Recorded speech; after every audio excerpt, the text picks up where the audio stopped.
yo quiero decir algo muy especial sobre Michel Duclerc. Los últimos momentos de Michel Duclerc, con él los últimos días de su vida en la Tierra. Empezó para ubicar Michel Duclerc. Vivió de 1906 a 1988. 8 de agosto 1888. Es todo 8. 8 del mes 8 del año 1988. Ha nacido en el norte de Francia, una tierra de invasiones.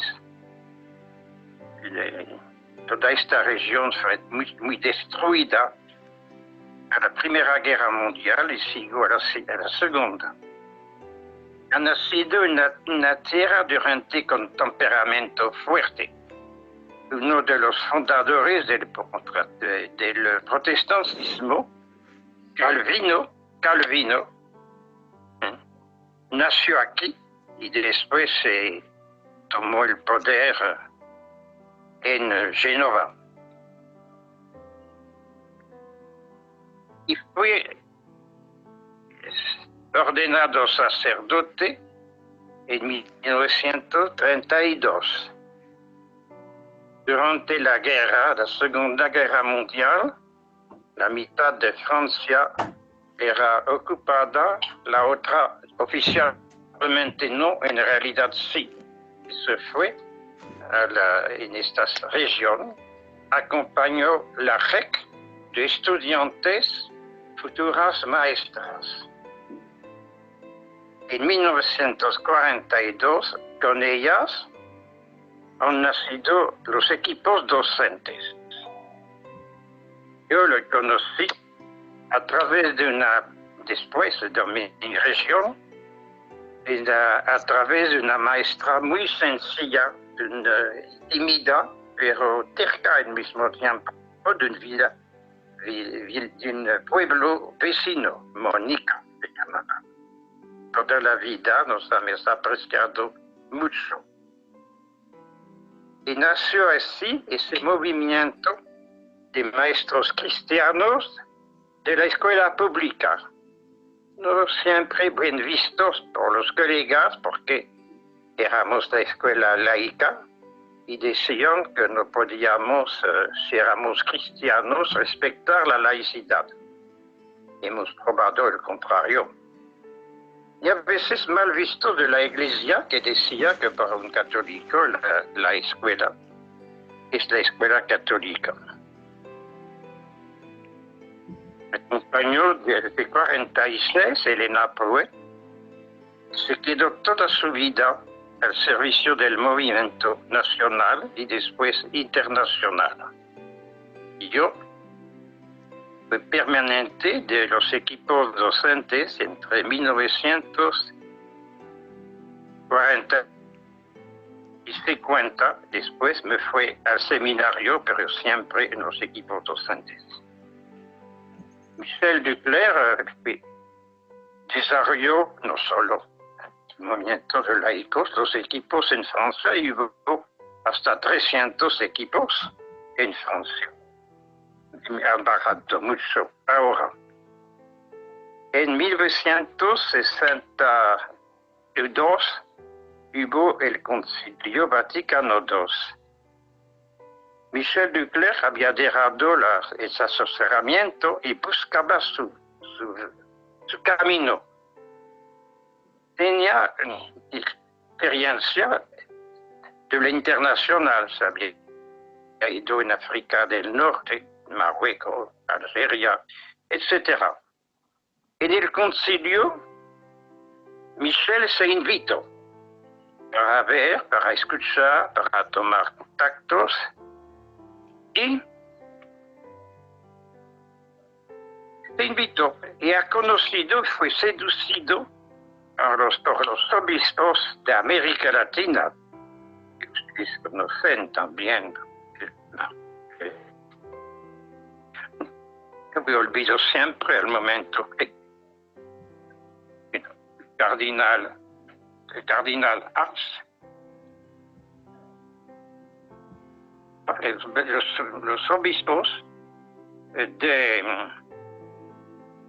Brasil, la Iglesia de Brasil, buscaba a explicar el concilio por América Latina.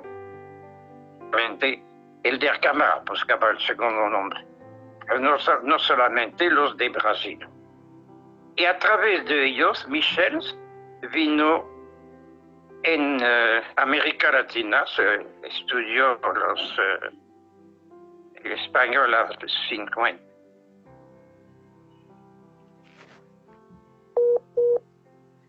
Bien difícil, he viajado mucho.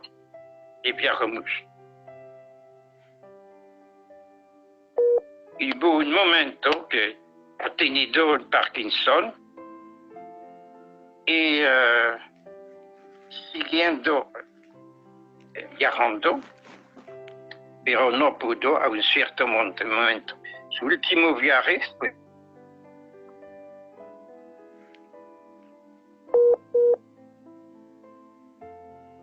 en Brasil para despedirse de Brasil.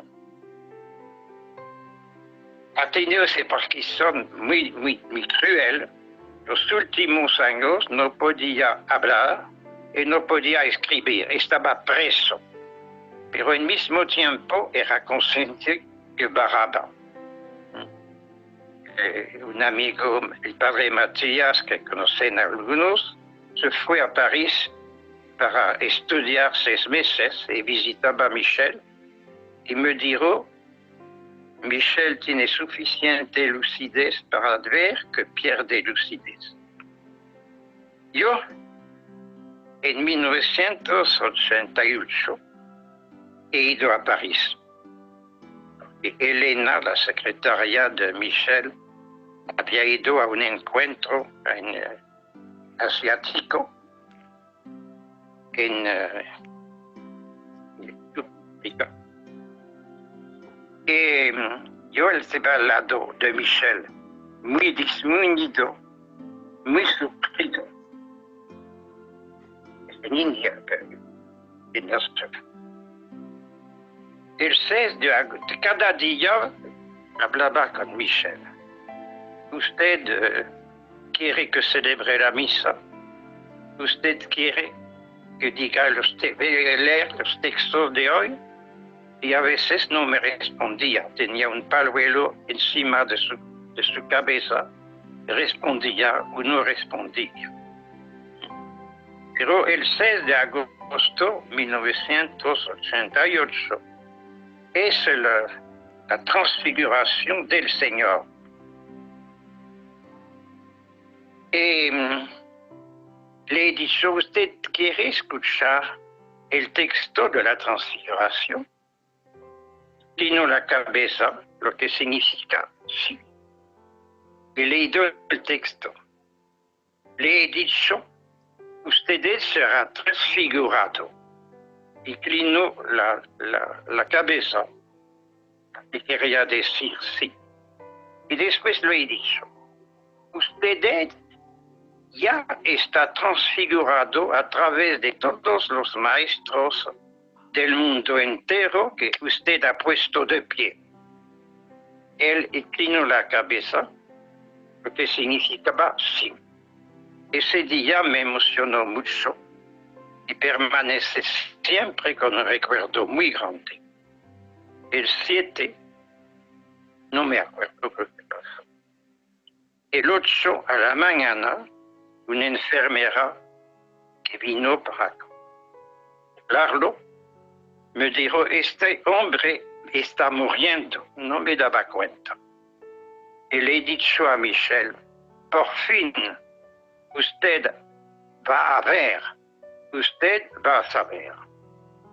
Y después, cerca de él, muerto, he preparado la homilia de sus funerarias en su ciudad de Abbeville, cerca de Amiens, en el norte de Francia. Así fue la muerte de Michel. Alors yo quiero decir que realmente para mí el 6 de agosto, el 8 de agosto fueron grandes días para mí. La homilia está en el libro que hemos hecho aparecer aquí, uno de los libros de los equipos docentes. Terminando, yo quiero decir unas frases. Dios mío, yo te ofrezco mi vida para los maestros, la iglesia, el mundo. 1987. No podía hablar, pero Elena podía traducir bien lo que quería decir y decía mal. Por la gracia de Dios seguiremos caminando juntos hasta la muerte y más allá de la muerte. No me acuerdo en qué año exactamente. Un día me dijo algo que me impresionó mucho, me ha dado miedo mismo. Me dijo, yo creo que los equipos docentes han hecho su tiempo. Las cosas han cambiado. Me asusté mucho. Pero ahora, yo creo que por fidelidad a la evangelización del mundo de la educación, los equipos docentes se están transformados y que el movimiento existe y existirá más a través de todos los educadores fuera y dentro de la escuela que van a trabajar juntos, uniciéndose mucho. Yo creo que la escuela pública, después de esta crisis actual, crisis de muerte y de nacimiento, la escuela pública será lugar de comunidad y de diálogo entre educadores de todo el pueblo, de los alumnos, etc. Equipo de educadores será quizás el nombre del movimiento. Sabiendo que dentro de eso, al mismo tiempo, desde la base, construimos no una otra iglesia, pero nuestra iglesia otra, más fraterna y más comunión de comunidades. Es un poco lo que quería decir después de escuchar el Evangelio de la Transfiguración y antes de comentar a todos ustedes. Bien, he terminado.